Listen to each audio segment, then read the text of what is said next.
Et salut à tous les Stapsiens et Stapsiens, je m'appelle Didier Rojas et je suis en L1 en Staps. Aujourd'hui, nous allons regarder l'articulation de la hanche. Je fais cela dans le but que tout le monde puisse réussir dans votre examen sans vous casser la tête. Si vous êtes intéressé, restez et regardez toute cette vidéo.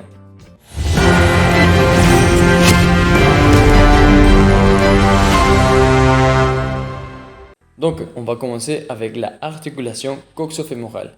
Ici, on va trouver quatre choses très importantes. Oui, la première, c'est la brûlette acétabulaire. Il est fixé sur le bord du sourcil acétabulaire. 2. La brûlette acétabulaire, il va augmenter la profondeur de l'acétabulum. Oui, la troisième, c'est la face du périphérique du brûlette acétabulaire. Il va donner la insertion, oui, à la capsule articulaire. Et la quatrième chose, c'est la tête du fémur. Oui, il représente 2 tiers de sphérique, ça veut dire 5 cm. Donc, on va continuer avec l'articulation de l'hanche. Ici, on va trouver 4 choses importantes à savoir. La première, c'est on doit savoir que le ligament iliofémoral et le courofémoral, ils vont renforcer la partie d'avant de l'articulation. Et la deuxième chose, on doit savoir que le ligament iliofémoral, il est détendu lorsque la hanche est en flexion.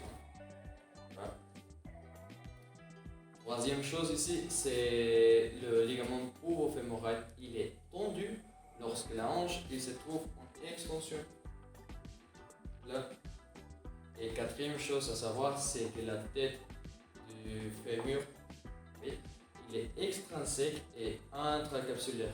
Et pour ajouter une chose ici importante, c'est les articulations de notre corps, de 99% des cas qui sont extrinsèques et extracapsulaires. Ça veut dire qu'ils passent dehors de l'articulation. Troisième chose importante ici, on va voir la mécanique articulaire de la hanche. Ici, il y a 10 choses importantes à savoir, à retenir surtout. La première chose, c'est la flexion active de la hanche. Il va atteindre à 120 degrés, ici, ok, lorsque le genou il est fléché. Là. Deuxième chose importante, l'amplitude maximale de la hanche, c'est de 45 degrés. Oui. La troisième chose importante, le grand écart, il est possible grâce à une légère flexion de la hanche, car il va avoir une détention du ligament de ilio, le pivot fémoral. Okay. La quatrième chose ici importante, c'est le muscle extenseur de la hanche et fléchisseur du genou, c'est le ischio-jambier. Et la cinquième chose ici importante, c'est justement la extension de la hanche. Là, il va arriver à 20 degrés lorsque le genou il est en extension, oui, et 10 degrés lorsque le genou il est en flexion. Deuxième chose ici, on va savoir que les ligaments de la hanche ils sont beaucoup plus puissants en avant. La septième chose à retenir, c'est la surface articulaire, ils sont bien ajustés ensemble et des luxations, ils sont rares. Deuxième chose à retenir, c'est justement le ligament de la tête du fémur, il permet des passages des artères. Oui. Neuvième chose, c'est il y a une vasculation de la tête du fémur, il va permettre aussi un passage des veines sanguines. Et deuxième chose à retenir, l'hanche, il va bouger dans tous les plans, mais ils sont limités dans le mouvement d'amplitude. Donc on continue avec le muscle moteur de la hanche. Là, on va trouver 7 choses importantes. La première, le psoas iliaque, il va faire la flexion de la hanche. Oui.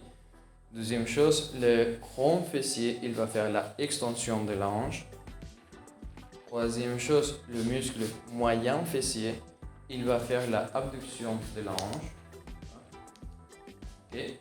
Quatrième chose, la rotation latérale est l'action essentielle des muscles situés dans la profondeur du bassin. Ok. La cinquième chose à retenir, c'est le muscle pour la rotation externe, c'est le petit tronc antérieur. La sixième chose, c'est le psoas iliaque. Il va permettre de faire presque tous les mouvements, marcher, courir, monter, etc.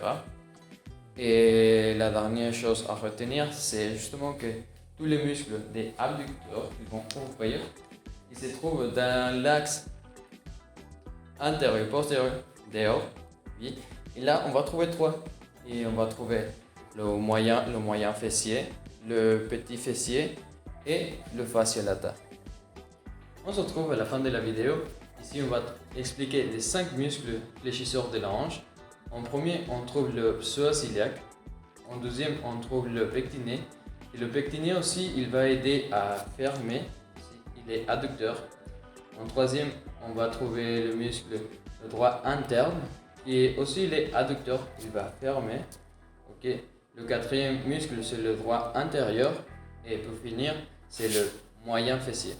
Le moyen fessier et son job principal, c'est des adductions. Il va ouvrir.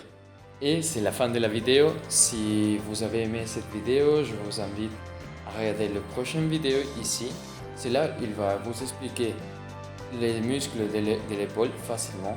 Si vous avez des questions ou vous voulez que je fasse une vidéo n'importe quel sujet au thème de STAPS L1, vous pouvez me dire ici en bas sous les commentaires. Merci vraiment beaucoup pour me suivre et n'oubliez pas de vous abonner, de liker et d'activer la cloche pour rien louper. Ciao!